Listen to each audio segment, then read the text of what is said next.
Ice cream அப்படிங்கிறது எல்லாருக்குமே பிடிச்சமான ஒரு விஷயம். அது மட்டும் இல்ல, ஐஸ்கிரீம் சாப்பிடும்போது எல்லாருக்குமே வயது பேதம் இல்லாம அளவற்ற சந்தோஷம் அடைவாங்க.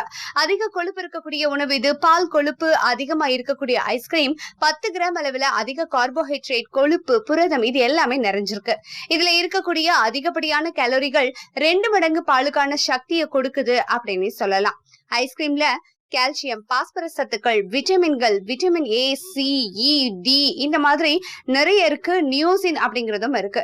இது எல்லாமே இருக்கிறதாலேயே இது எந்த நேரமும் சாப்பிட உகந்தது அல்ல அப்படிங்கறதையும் நாம புரிஞ்சுக்கணும்னு மருத்துவர்கள் சொல்றாங்க. உடல் மெலிந்து இருப்பவர்கள் பருமன் ஆகணும் அப்படின்னு ஆசைப்படும் போது எந்த டயட்டீஷியனும் ஐஸ்கிரீம் சாப்பிட்டு உடலை ஏற்றுங்க அப்படின்னு பரிந்துரைக்கிறதே கிடையாது. இதால ஏற்படக்கூடிய உடல் பருமன் உடலுக்கு தீங்கதான் உண்டாக்குது. ஐஸ்கிரீம்ல சர்க்கரை, கார்போஹைட்ரேட் அளவு அதிகமா இருக்குது. அதிக கொழுப்புகளை உள்ளடக்கி இருக்கிறதால உடல்ல இருக்கக்கூடிய அதிகப்படியான கொழுப்புகள் இரத்த நாளங்கள்ல படிஞ்சு இரத்த ஓட்டத்தை தடை செய்யும். ஐஸ்கிரீம்களை நொடி பொழுதுல காலி செஞ்சு விடக்கூடிய குழந்தைகள் தான் பற்சிதைவு பிரச்சனையால விரைவிலேயே பாதிக்கப்படுறாங்க.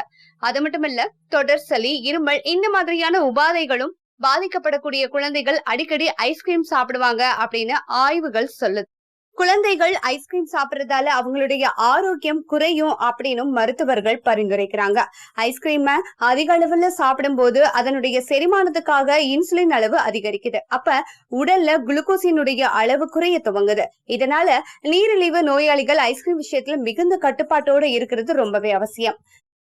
அளவுக்கு மிஞ்சினால் அமிர்தமும் நஞ்சுன்னு சொல்ற மாதிரி ஐஸ்கிரீமா இருந்தாலும் அதை ஒரு கட்டுப்பாடோட, லிமிட்டோட சாப்பிட்டால் மட்டும்தான் நம்மளுடைய ஆரோக்கியத்தை நாம பேணி பாதுகாக்க முடியும்.